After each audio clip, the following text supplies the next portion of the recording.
If you're starting with photography, you would have come across the term aperture and references made to f numbers or f-stops on various platforms and guides. But what exactly is this aperture?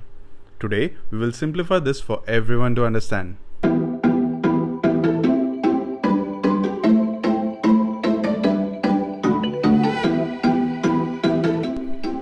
Hello everyone, this is Sham and you're watching Lensphere Studios YouTube channel, where we add fun to photography.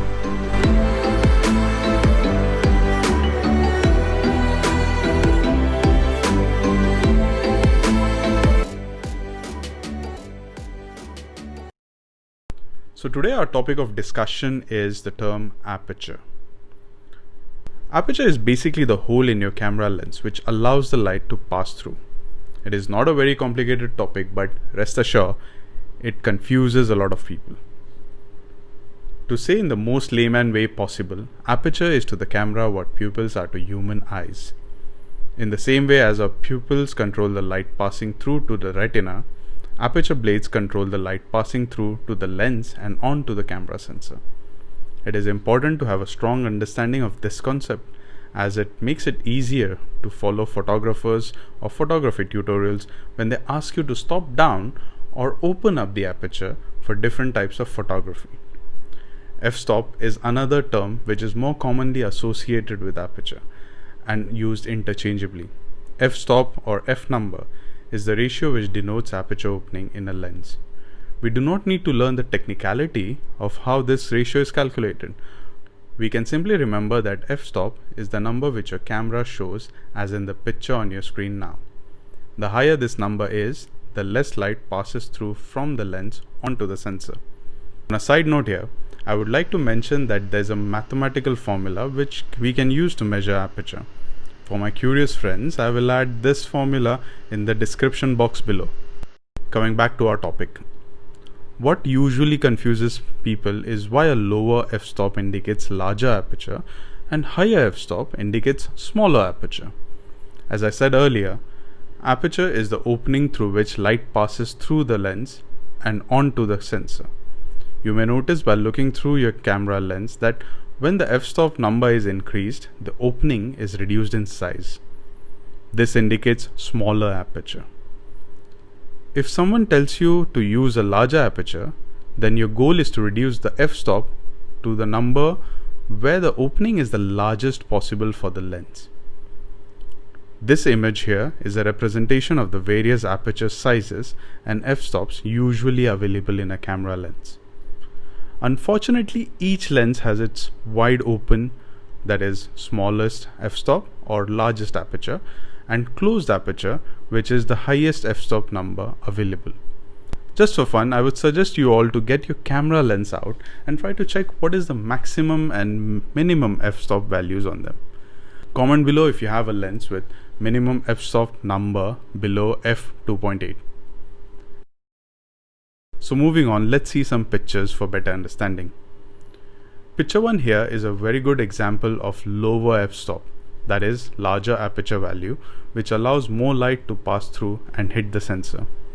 Picture 2 is the exact opposite, that is higher f-stop and smaller aperture.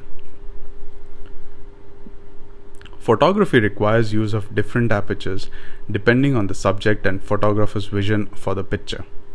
For instance, in night photography, if I want to click light trails from the vehicles passing through, I would personally prefer to use a higher f-stop around f8 and above and adjust the shutter speed to a slow 1 second or 2 to get sharper light trails.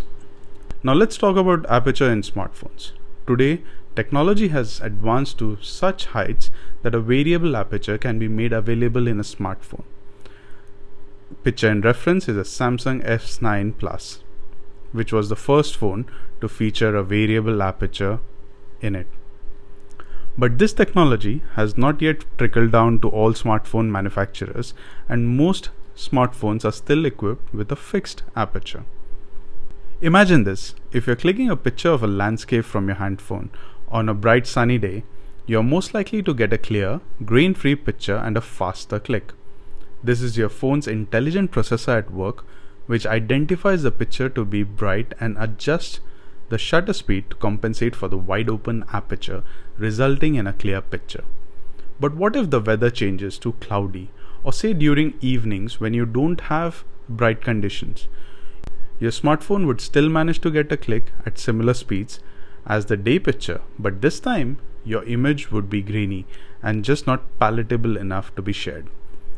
This is your phone raising the ISO to counter the absence of light. Here it's important to talk a bit about night mode on smartphones. Night mode is a fairly new feature included in 2019 and later smartphones, which requires the user to stand still or use a tripod to click pictures. This is your phone identifying the wide open aperture and making adjustments with slower shutter speed to take a better grain-free picture. And some of these pictures are just unbelievably good for a smartphone. We will discuss using fixed apertures in smartphones and how to use the phone camera to the best of its abilities in detail in a later video. Please subscribe and hit the notification bell so you don't miss any new videos. Moving on. Depth of field in images is also affected by change in aperture. But what is depth of field? I find it easier to understand depth of field by looking at sample pictures. So here we go. Picture 1 and picture 2 here have obvious differences, right? Let's see the aperture used to click these pictures.